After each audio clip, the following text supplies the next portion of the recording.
kapag darating na yung araw na kahit hirap na kami, kailangan namin yon ibigay ng tudong-tudong. So anyway, yun, nandito kami sa kwarto nga. Yun nga. Ngayon lang ako makapag-video, ngayon lang ako makapag-upload ulit kasi sobrang busy.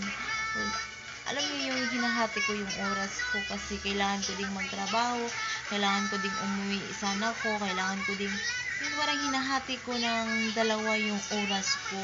So hindi ako pwedeng umabsent sa trabaho, hindi lang ako pwedeng hindi makauwi dito kasi pas priority ko kasi yung anak ko ngayon. So kahit pagod at busy ay ginagawa ko talaga ng paraan para lang makauwi kami dito ni Mr. So yun ang pinaka sad nangyayari sa buhay ko mga kamami is yung alam niyo yung sobrang kayod mo, sobrang sipag mo para lang maibigay mo ng tama at masuportahan mo lang yung pamilya mo, pero minsan talaga may dumarating talaga sa buhay nating lahat na especially po sa amin po, sa buhay ko po ngayon kasi alam niyo po yung binigyan na po namin yung best.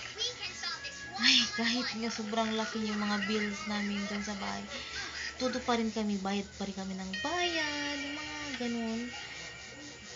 So yun mga kamami, alam niyo ba kung bakit hindi na ako nakapag-upload ng video kahit makauwi pa man ako sa bahay kasi wala na po kasi kami wala kaming ilaw doon kasi tinanggal na po namin yung ilaw kasi sobrang mahal na po yung babayaran namin. So para na hindi naman sa pinatulan kami mismo po yung pumutol na po kasi alam niyo po yung kahit wala po kaming mga gamit, wala po kaming mga etc.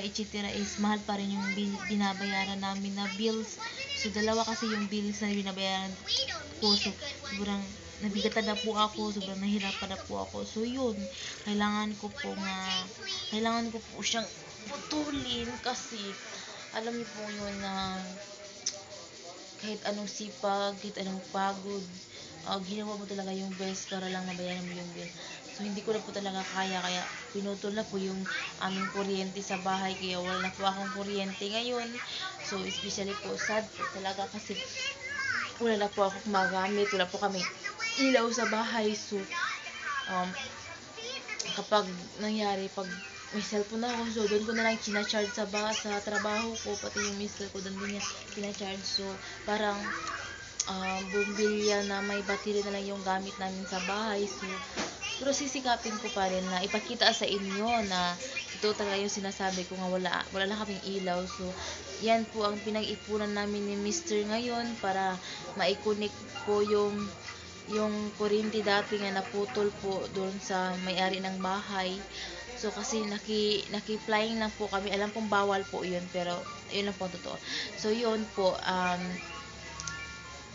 yun binutol na, tapos ibalik namin yung kuryente talaga nga naputol dati yung may-ari ng bahay kasi naputulan po sila ng kuryente kasi hindi po sila nakapagbayad. So yun, naputol. So yun po ang pinaghandaan namin, pinag-ipunan namin para maipay-connect po yung ulit po yun sa mga nag-alaga ng kuryente.